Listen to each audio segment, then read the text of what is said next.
అయిపోయింది, అంతా అయిపోయింది. చైనాలోని వుహాన్ ల్యాబ్ నుండి 5 ఏళ్ల క్రితం ఒక వైరస్ లీక్ అయింది. దాని పేరే కరోనా. ఆ వైరస్ సృష్టించిన బీభత్సం మనందరం చూసాం. ఎన్నో కోట్ల మందిని బలి తీసుకుంది. ల్యాబ్ నుండి ఒక ప్రాణాంతక వైరస్ లీక్ అయితేనే ఇలా ఉందంటే, ఆస్ట్రేలియాలోని ఒక ల్యాబ్ నుండి ఇప్పుడు ఏకంగా 300 ప్రాణాంతక వైరస్లు లీక్ అయ్యాయి. అవును, నేను చెప్పేది నిజం. ఇది రీసెంట్గానే జరిగింది. 1 కాదు 2 కాదు, దాదాపు 300 ప్రాణాంతక వైరస్ నమూనాలు మిస్ అయ్యాయి.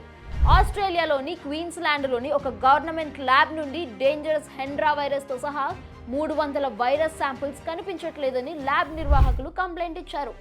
అయితే భయపడాల్సింది లేదని, ఈ శాంపిల్స్ బయట ఎన్వైరన్మెంట్స్లో త్వరగా డిగ్రేడ్ అవుతాయని చెప్తున్నారు ఎక్స్పర్ట్స్.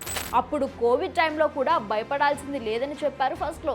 మరి ఇప్పుడు కూడా అలాంటిదేమైనా జరుగుతుందా, లేకపోతే మనమే ఎక్కువగా ఊహించుకుంటున్నామా? దీనిపైన మీ అభిప్రాయాన్ని కామెంట్ చేయండి.